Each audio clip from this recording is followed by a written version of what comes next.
Speeding. Speeding. Speeding. 5, 4, 3, 2, 1. The world is changing faster than ever.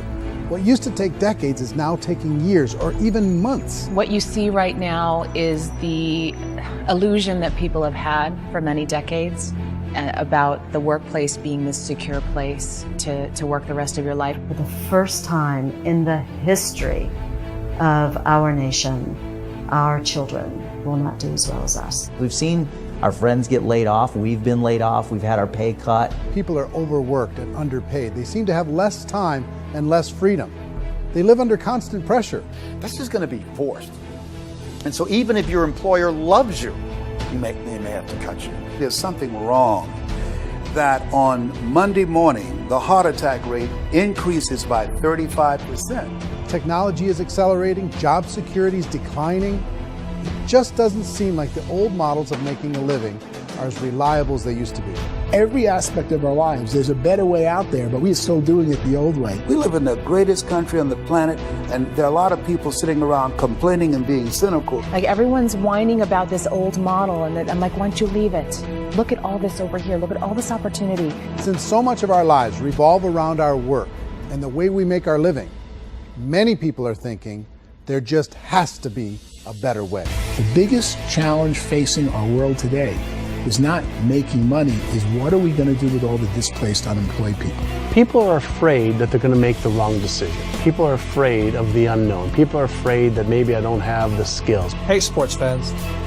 Industrial age is over. It's dead. It's dying.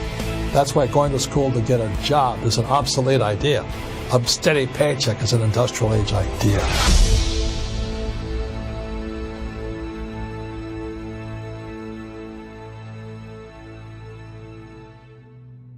It's the search for answers that has brought us here together today.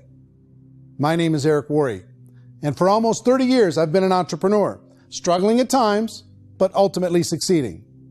As a best-selling author, speaker, and business owner, I've spent my entire career helping millions of people around the world to become entrepreneurs. And I believe strongly that there is, in fact, a better way when it comes to how we make a living. The career landscape has changed dramatically, and many are still working in a model that is completely out of date. What worked for previous generations isn't working as well for people today. In this film, we're going to explore 3 important questions. First, what's really going on in our working world today? Second, in this new economy, is it better to become an entrepreneur, or is it safer to work for someone else? And third, if a person decides to become an entrepreneur and start their own business, how can they do it without taking on massive risk?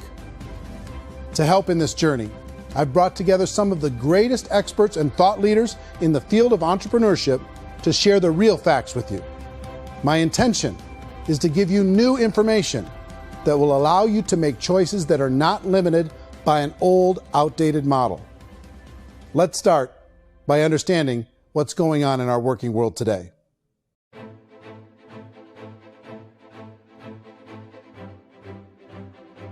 Let's look at unemployment. 30-40% of the people are honestly not working, but would be working.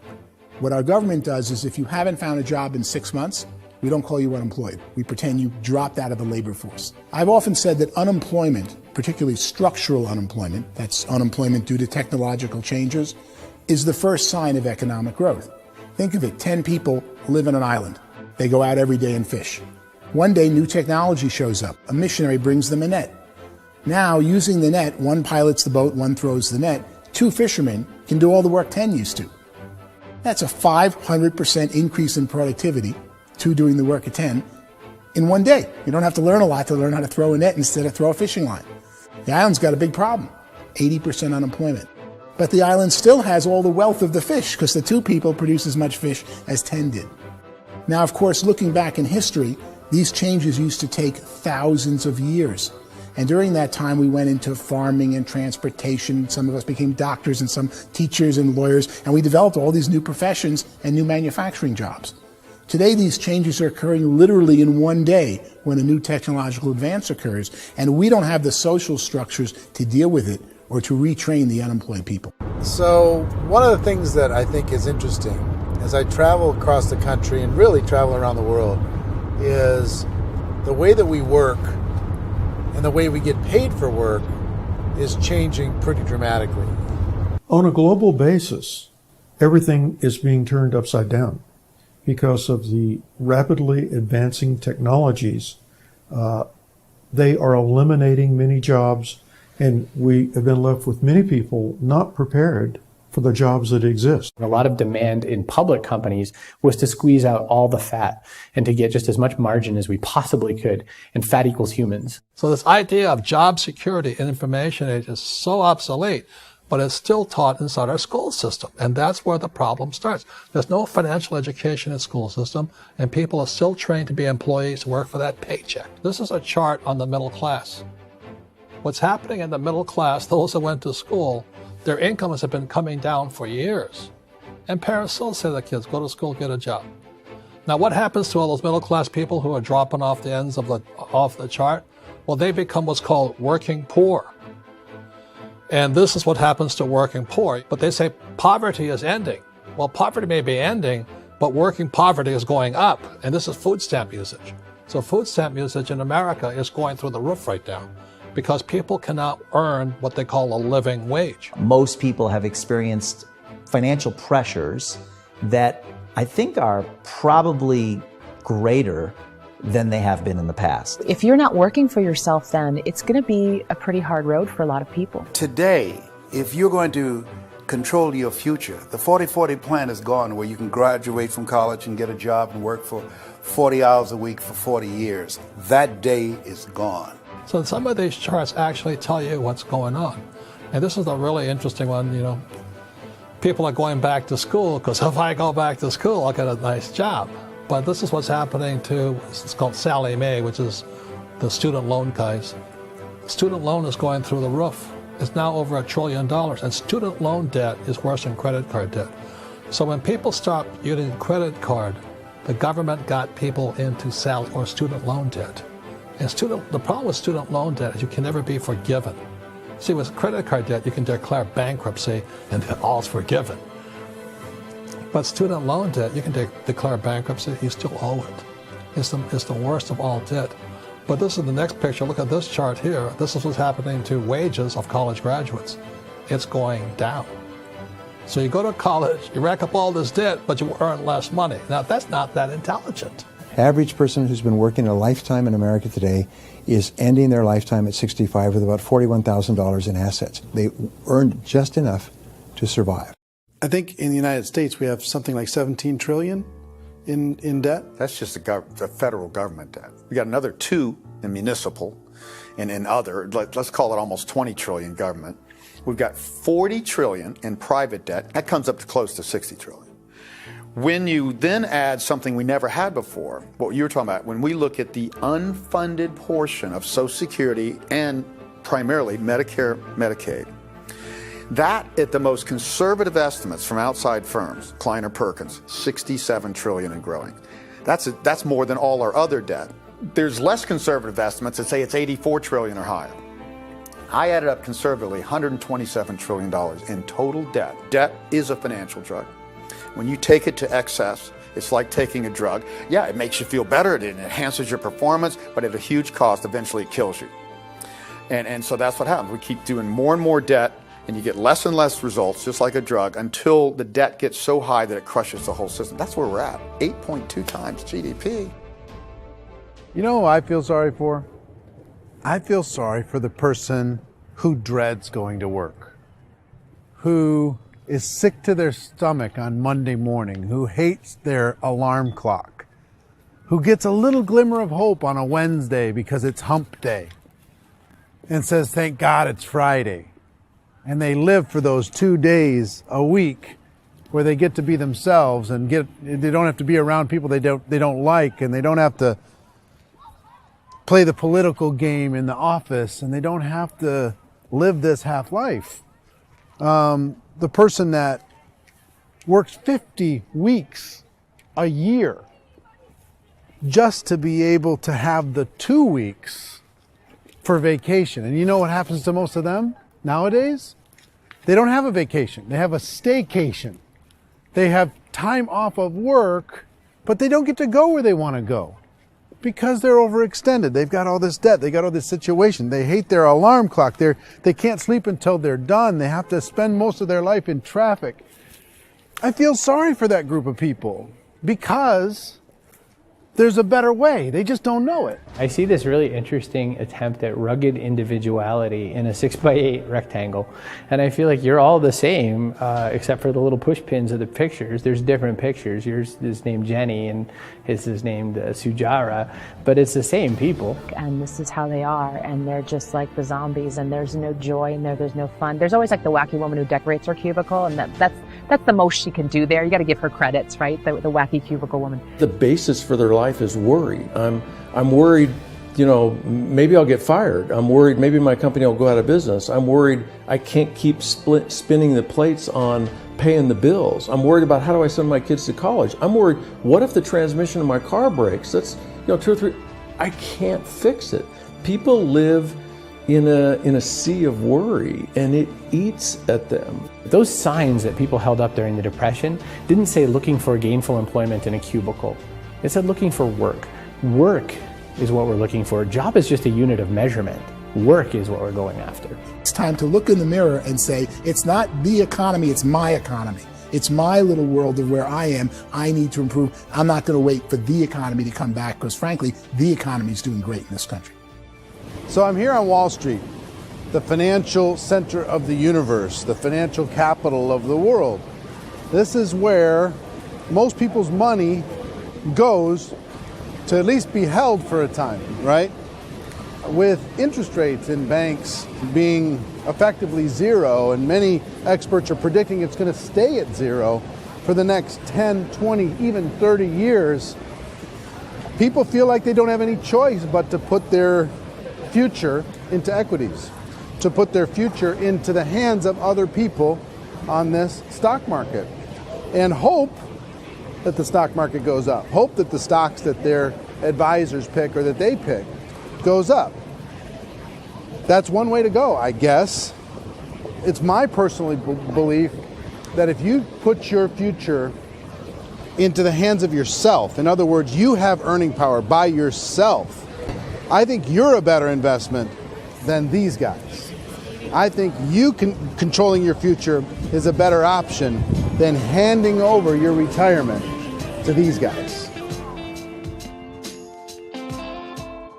The average household income in the United States is approximately $50,000 a year, what they call the middle class. To reach the top 25% of income earners, you need to earn at least $90,000 a year. To reach the top 10% would be a household income of $140,000, the top 5%, $190,000, and to be in the top 1%, you'd need a combined household income of at least $380,000 a year. So here's the question. What do you think would give you the best chance to move up and get to the top 10%, the top 5%, the top 1% or beyond?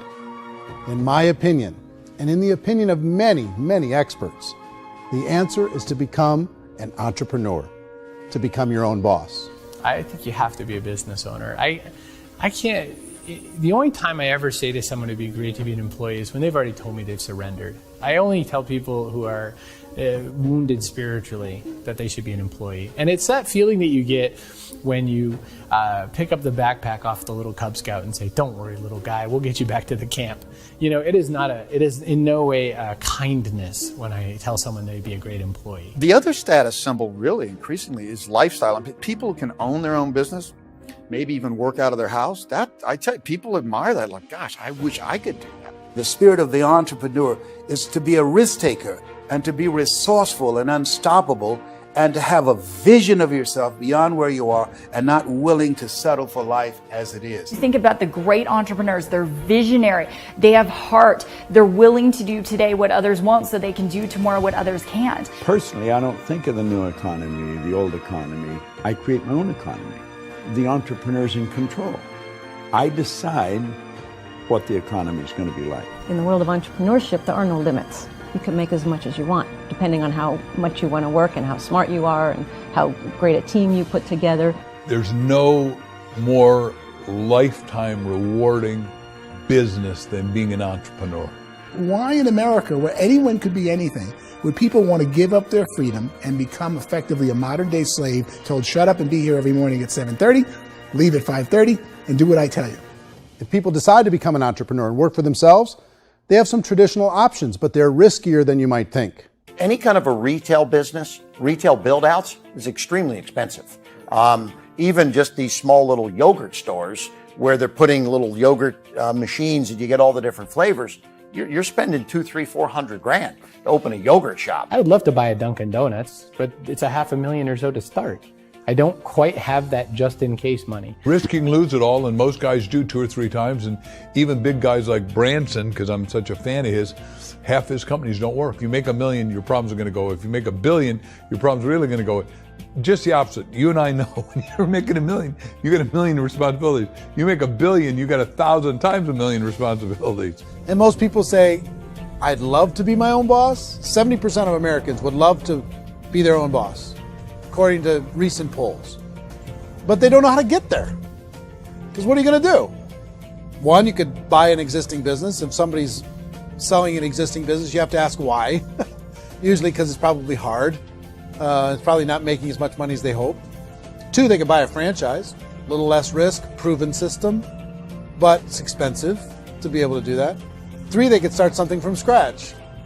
And that's where a lot of people feel like, I don't have the chops to do it. I don't have the money. I don't have the product idea. I don't have the expertise. I don't have whatever it's going to take to be able to get there, and I can't risk my family to do it. So, 4th, they could become an investor. A lot of people in this town invest to try and figure out a way, but you got to be pretty smart with that game too, right? Venture capitalists, who are the very best and most sophisticated in investing in new breakthrough businesses, make it on 1 out of 11. That means 10 out of 11 are mediocre or fail. Most of them fail. That's the risk there. An angel investor is lucky to get 1 out of 15 or 20. A business is a team sport. Like, I have to have accountants, I have to have engineers, I have to have systems designers, I have to have sales, marketing, I have to have accounting, I have to have mission statements, I have to have legal and all that. The average Joe Schmo, even me, I go out there, I don't have the skills to put a business together. I think the bottom line for the 4 traditional options is they take money, sometimes a lot of it. They take expertise, and they take time.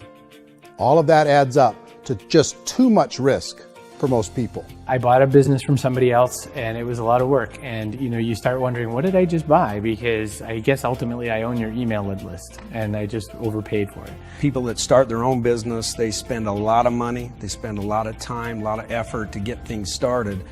And the more you invest on the upfront, the harder you typically work at it. I can tell you what the success rate is of a restaurant. What is it? They're crazy enough. About 90% of them fail. About 90%? In how quickly? Year or less. Wow. And if we're talking non-franchise, we're talking franchise, Sure. That's totally different. Yeah. But our students aren't getting franchise restaurants. You got to invest big money. Exactly. And with someone like McDonald's, you've had to work with the company for a long period of time, really know the Even have a incentives. chance of investing $1 million. Have a chance, and it's a slim chance. What if there was a way that you had all the proven aspects, the comfort aspects, and you could still control your own life? What if there was both? In other words, you didn't have to create everything from scratch. You didn't have to be a super leader. All you had to do, what if there was a proven product already? You didn't have to create the product. And there's a proven system already, proven training already. Everything except an employer. That was the only thing that you didn't have. Do you think more people would be open to working for themselves in that environment?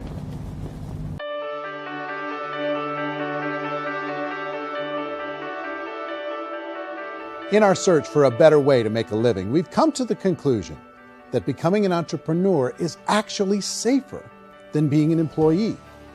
And through our look at the entrepreneurial options, one particular path kept coming up from expert after expert.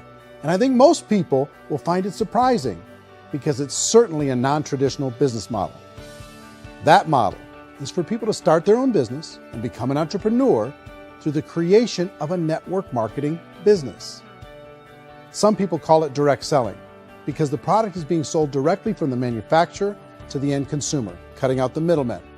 Other people call it multi-level marketing, or MLM, because there are multiple levels of commissions paid. The most common term today is network marketing, because network marketing best describes using a large group of independent distributors, independent entrepreneurs, to move a product or service more efficiently. So my friend here, Donald Trump, and I, we always write about the network marketing industry. And the reason we support the network marketing industry is because it really is a business school for entrepreneurs. Because most people come out of school looking for a paycheck. Oh, that's terrible. I went to network marketing like that.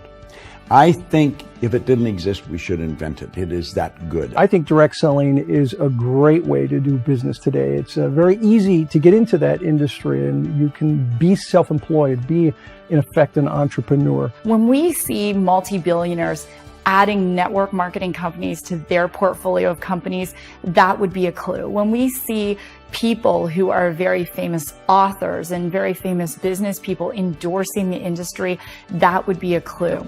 These network marketing companies aren't $50 million companies. They're billions and billions of dollars. They lead the stock market. They're major companies. When we're going to get it? You know, and you're going to school to work for a paycheck. But if you want to be rich, be an entrepreneur. And network marketing gives you the spirit to be an entrepreneur. A traditional company will spend up to 50% of their total revenue on marketing. Network marketing companies use a different approach. Instead of having all that extensive marketing expense, they utilize a network of independent distributors to do the marketing for them. Now, why do they do this? First, because word-of-mouth advertising is so much more effective today than traditional media advertising. Second, some products need to be explained or demonstrated, and an independent salesperson can do that more effectively than an ad campaign. Third, it's completely efficient. The company only pays for the marketing of their product if a sale happens and not before. Imagine if Amazon allowed you to become an independent distributor and paid out 40% of its revenue to that distributor group. All you had to do as a distributor was recommend a product, and if a person bought it on Amazon, Amazon would take care of all the logistics, and you'd get paid for bringing the customer. Now imagine you got paid for every purchase that customer made for the rest of their lives. Well, Amazon doesn't offer this option, but network marketing companies do. 85% of all buying decisions in our society are made as a result of word of mouth or reputation. We're recommending things to each other all the time. You know, who's your dentist? Who's your doctor? Who's your lawyer? What detergent, are you using? What legal system are you using? What product are you using? We're talking to each other about the things that we love anyway. When you go into a big box retailer, you're lucky if the clerk looks you in the eye, much less gives you any detailed or accurate information about what you're purchasing. So of course, this personal information, this education coming from a friend, a neighbor, a relative, or even a stranger, but one who has experience with the product is extraordinarily valuable. As a matter of fact, network marketing can educate consumers probably better than any other form of marketing. It certainly can do better than advertising, because advertising usually has a certain hype to it, and you can only get limited information. So, network marketing trumps advertising. If you were a typical sales company and you wanted to sell $1 million a month worth of product, you might go find 100 superstar salespeople. The quota would be $10,000 a month. So network marketing as a distribution system just flips the numbers. So we use 10,000 happy, raving fans of a particular product, and we don't concern ourselves so much with how much product each one of them individually sells. If they sell just $100 or $200 a month, and there's 10,000 of them, you're selling $1 million to $2 million a month worth of product. And that's the best way I can explain how network marketing works. This is the marketing arm of the company. There's not money being wasted on bricks and mortar. There's not money being wasted on inventory that's sitting stagnant somewhere. There's not of employees standing around that don't have customers. These are people that are going to connect with customers. These companies allow people to become independent distributors for extremely low cost and with no minimum time or sales quota. Essentially, they own their own business and can provide as much or as little sales as they choose.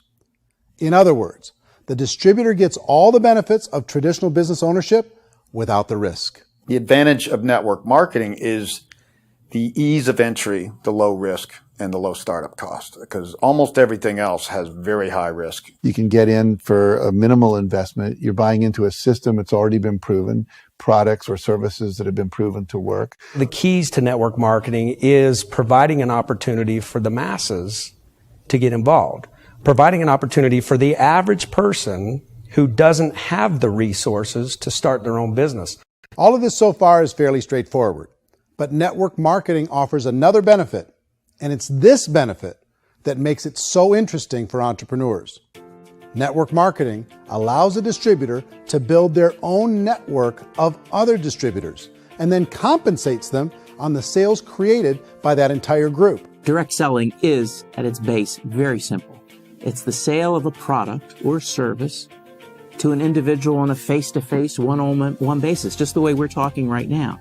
But there's an important element as well, and that's the offering in conjunction with that sale of product, the offering of an opportunity for someone to make something of themselves. No matter what your social status is, no matter what language that you speak, I mean, look how many unbelievable people are becoming successful that speak every kind of language out there. What an awesome gift to give the world. Instead of having to work your way up in a system and prove that you could be a sales manager, they just decided everybody can be a sales manager.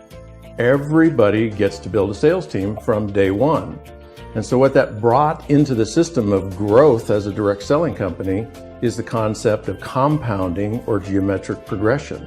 Because now you can actually grow sales force very quickly because everybody is enrolling people in their own sales force. People who are like, oh, this is weird, I'm building a sales team, or what do you think you do at a regular company? How do you think a regular company works? Network marketing is the only industry that doesn't say your past determines your future. It looks at your past and says, okay, now what can we train you to do so you can have a great future? Every other employer out there wants to exploit you for what you already know, not teach you something new. Network marketing has the potential to save the United States and the world because it's going to teach people not to be employees, but to be entrepreneurs.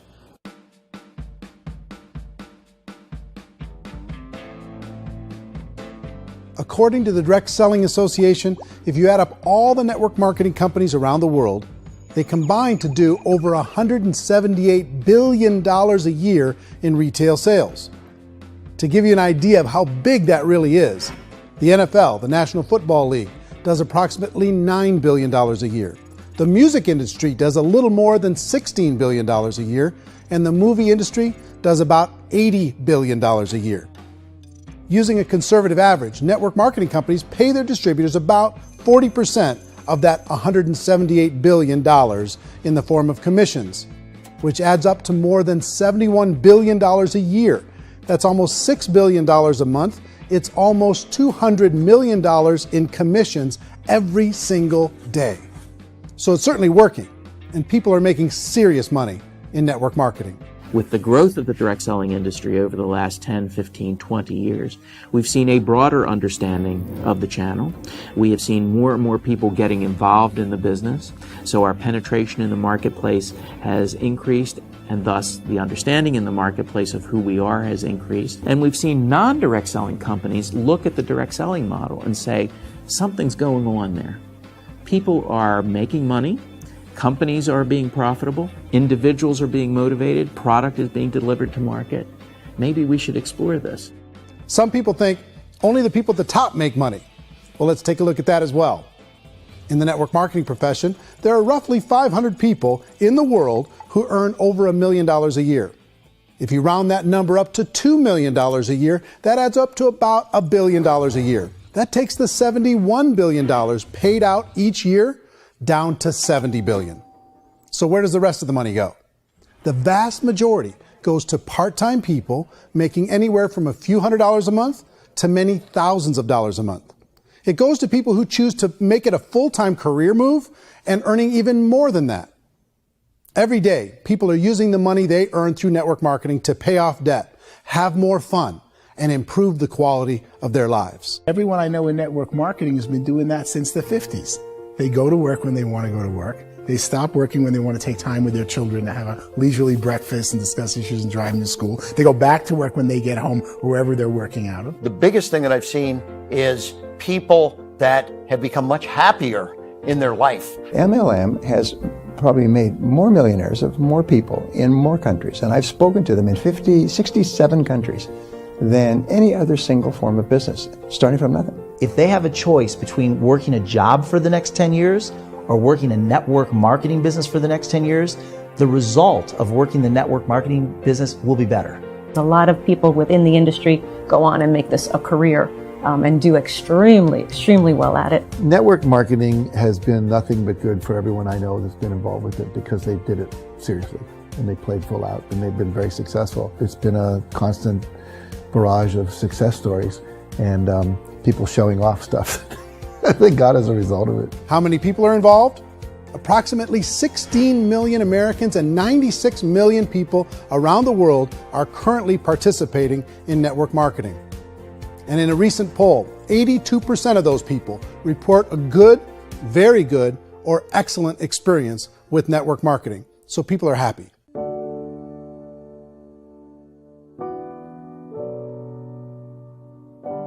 So I've taken a look at the network marketing profession and really tried to understand why so many people are confused as to the validity of this as a business. One is this pyramid shape. People get really messed up with this pyramid. Oh, it's one of those pyramid things.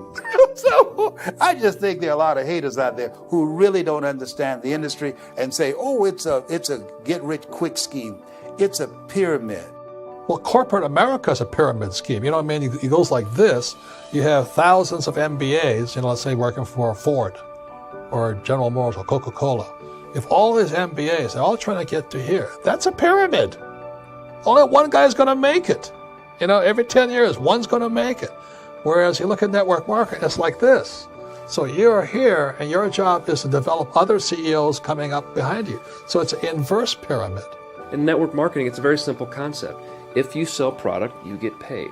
It is paid based on production. There is no first mover's advantage. There is no investment component where the more somebody spends, the more they're entitled to make. So the two are polar opposites of each other. It doesn't matter what shape the company is or the compensation plan is shaped, whether it's a circle or a pyramid or a triangle or a trapezoid, it doesn't matter. If compensation is coming primarily from recruitment, then you got a problem. On the other hand, if an operation is basing their compensation to participants on the basis of sales, even when those sales are generated by people you've recruited, well, then you're a perfectly legitimate enterprise. That's the legal test. It's the practical test. Another issue that's been true in the past that is no longer true now is people used to be in network marketing loaded up with products that they couldn't sell and they ended up a loser. They ended up with a bunch of product in their garage. They ended up with a bunch of products sitting in their kitchen shelves or whatever. And they thought they could sell it and then they weren't willing to or able to sell it. And they ended up with a bunch of stuff and they were bitter about it. There was this thing called front loading where you had to buy if you bought $25,000 worth of product, you got better commissions and all this. Today, it's almost all done by computer. It's direct mail comes from a warehouse somewhere else. You don't have to have all this inventory. You don't have to stock up. It's a paperless world now. Most of it's done online. You have a back office. It really works. And the technology has changed everything. Third issue is people start talking about 99% of people in network marketing don't make any money. Well, we've talked about that over the course of this journey together. Almost $200 million a day is being paid out to network marketing distributors around the world. The naysayers, the people who say that it doesn't work, are usually the ones who just don't know how to make it work for themselves. And so they're giving you an opinion, and I tell people, don't confuse people's opinions with expertise, because opinions are free. And don't confuse sincerity with the truth, because people could be sincerely wrong. But here's the reality inside of network marketing. The vast majority of people that get involved in network marketing just become customers, and they get involved to be able to purchase product at a lower price. If you take Costco as an example, if a person goes into Costco and gets a membership to Costco so they can get a lower price on the product, we don't call that person a loser because they have a bunch of product that they walked out with with a smile on their face. Yet when some people want to take a look at network marketing, they say, well, those people, they're just using the product and they aren't earning an income, so they must be a loser. They're not a loser, they're a happy customer. That's the vast majority of people that are involved in network marketing. Now, a smaller percentage of those people decide to go build a business. They earn $300 a month, $500 a month, $1,000, $2,000. That's the bulk of earnings in network marketing. And then there's the few that really decide to take it serious, really decide to build a large network, really work to make that network very, very productive. And those people make huge amounts of money and there's no cap. What I do as an outside economist, just somebody looking at this industry like any other industry I speak in and say, look, what's the realities of this? 1% do incredibly well. 10% generate some additional income at pretty low risk and effort. That's not, and 90% of people roughly end up customers. One thing that I think is real when it comes to people's perceptions about network marketing is people put this, and distributors, I think, involved in network marketing have some responsibility for this. They have sometimes unrealistic claims about the product or about the income. Most people who become distributors, they want the money, they want to be successful, but they don't have the skills. They don't know what to do. And when people don't know what to do and they're in a new business, they're scared. And when they're scared, they panic and desperation kind of sets in. So they think everyone they talk to has to get in. So if I talk to you and you say, well, no, I don't have time to do that, they're like, no, I need you. You have to do this or I won't be successful. So I start clawing on you. I start that desperation. So then I start making claims about the product, which are not appropriate, probably not even true. Or I start saying, oh, let me show you how you can make all this money and you don't have to do anything, Eric. And so you just totally misrepresent the opportunity, and you're clingy with people because you think you need everybody to be successful, and you don't. You know, one of the messages that I try to deliver most forcefully to companies as well as salespeople in direct selling is that you don't have to overpromise. The reality is in network marketing, there's a lot of hard work involved. There's a lot of effort. You're going to have to develop yourself. It's a business like anything else. It's going to take some time, but in my opinion, it's better.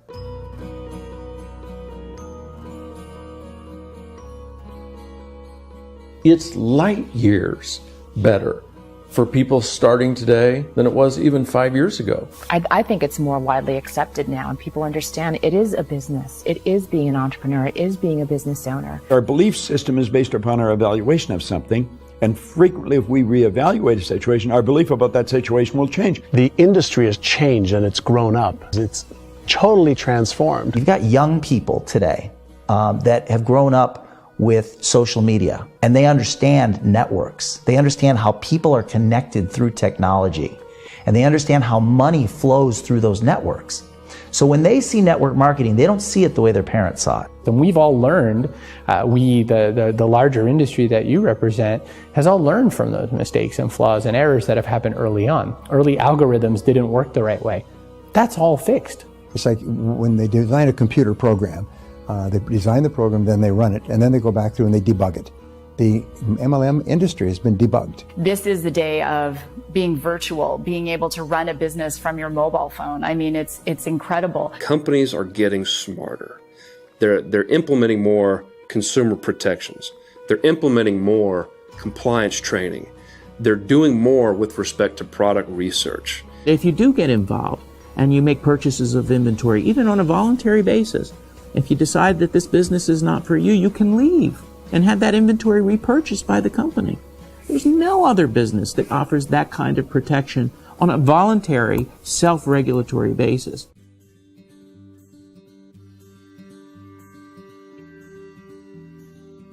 If you decide to look further into a network marketing business in order to generate more cash flow for your family, I would recommend reviewing the following 4 elements.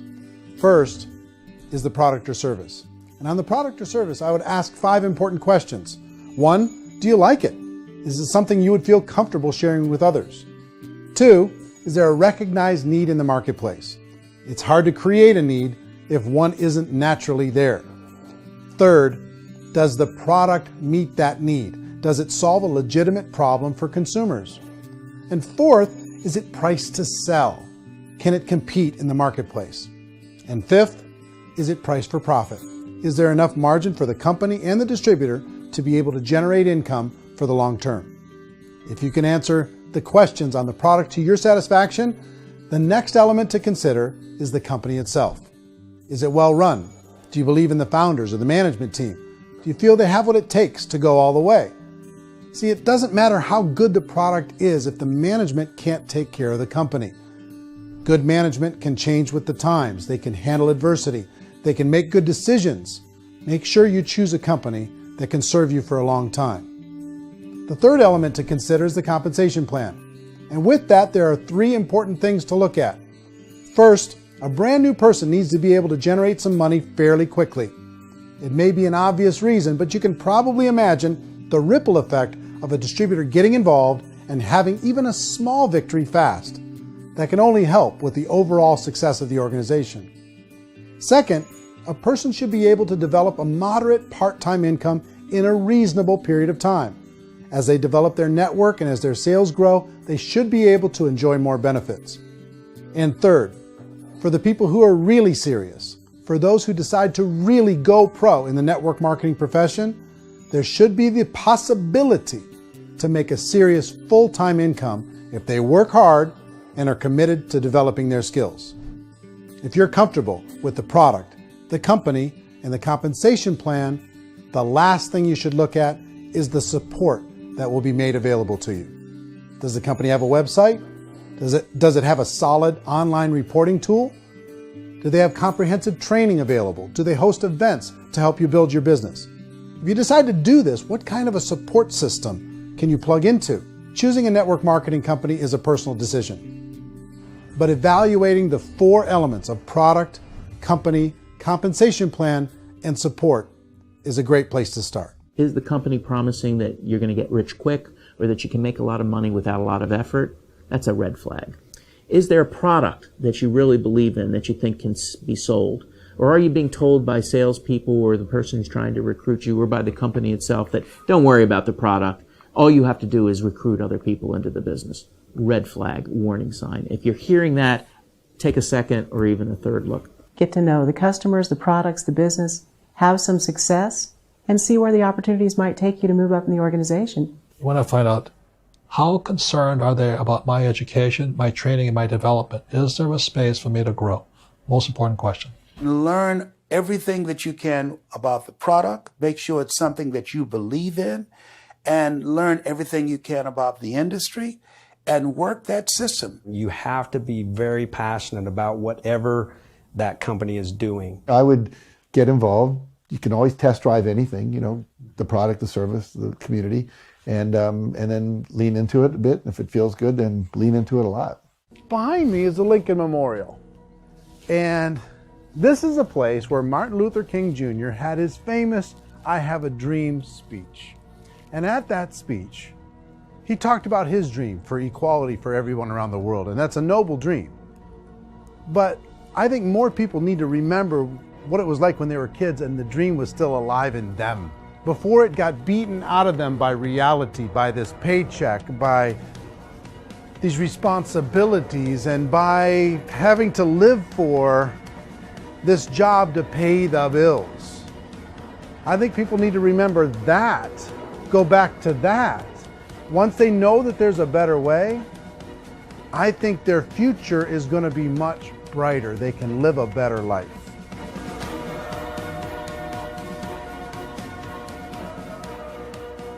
So if you're considering getting involved in a network marketing company, let me offer you just a few pieces of advice. First, network marketing isn't perfect. It's emotional, it's challenging. Like any entrepreneurial venture, it can have its up days and its down days. But if you have an entrepreneurial bone in your body, it's just better. Second, if you're going to do it, decide to be professional. Decide to go pro. It's better to do that than just be this amateur sticking your toe in the water. Third, as any professional, you're going to have to learn some new skills. And I promise you, inside of the network marketing profession, they're not too difficult to learn. Fourth, like anything worthwhile, it's going to take some time. Don't expect that you're going to get to the finish line right out of the gate. And fifth, it's worth it. It's worth it to be able to take charge of your life again. It's worth it to be able to control your own financial situation. It's worth it for the people you're going to be able to spend time with. It's worth it for the things you're going to be able to see and the experiences you're going to be able to experience. It's worth it for the causes you're going to be able to contribute to, the lives you're going to be able to touch, the customers you're going to be able to help, the friendships you're going to be able to develop. I promise you, it's worth it. Remember, most people are searching for answers just like you are. But I do have to tell you the catch to network marketing. If there is a catch, if you want to understand this from an emotional point of view, people say, well, it sounds too good to be true. It's not, it's hard work. But here's the catch. Most people still don't understand it. So you're going to have to endure the loss of social esteem from ignorant people. The uneducated will think less of you. Now, if you can handle that, you're on your way. If that's going to destroy you, you know what? Entrepreneurship in general probably isn't in your future. If you can face that catch, you can become unstoppable. I want everyone to really contemplate this if they're not in network marketing. You're in a job, you probably have a mortgage, you have rent, you have debt, whatever's going on. You're in a prison. You work just hard enough to keep them from firing you, and they pay you just enough to keep you from quitting. Come on! I've been there, done that, and bought that t-shirt. In network marketing, if you run into failure, it's really just a homework lesson for yourself. There's no one to blame. You really have no excuse not to be successful. You just don't. People don't want to hear that, but there's so much available to you. If you want to be a good network marketer, be a student to the people above you, be a fellow traveler to the people on the same level, and be a teacher to those below, and know when it's appropriate to do which. People who are not afraid of asking people to buy things, or not afraid of persuading people with a chance they may say no, these people own the future. Nothing happens until something moves. So you got to go move, you got to go do something, or nothing's going to change in your life. In the beginning, you're going to do a lot of things that you don't get paid for. But as you go down the road, you get paid for a lot of things that you don't do. Now, your job is rehabilitate the spirit, the entrepreneur spirit in all of us. Get it back. Either give it a strong yes or a strong no, but no wishy-washy, dilly-dally stuff in the middle. There's dreams and there are nightmares, but I believe that the biggest nightmare of all is when you don't pursue your dream. You're going to see some monumental growth in this profession. It's an exciting, exciting time to be involved with the network marketing profession. The next 10 years, I see just exponential growth. When that tipping point comes, it's not a matter of asking somebody, have you ever heard about network marketing? You're really asking them, which company are you building your wealth in? We are here to fix the world, to improve relationships with other people, to improve other lives. And the real reward comes as an entrepreneur in any level from teaching somebody something and watching them soar. There is no greater reward.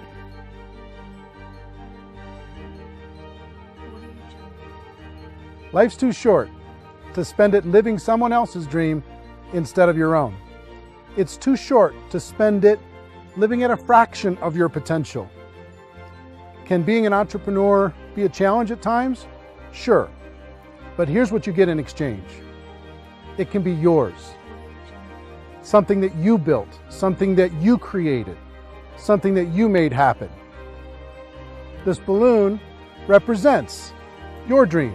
It represents entrepreneurship. My wish for all of you is that you would reach out and grab it. The choice is up to you.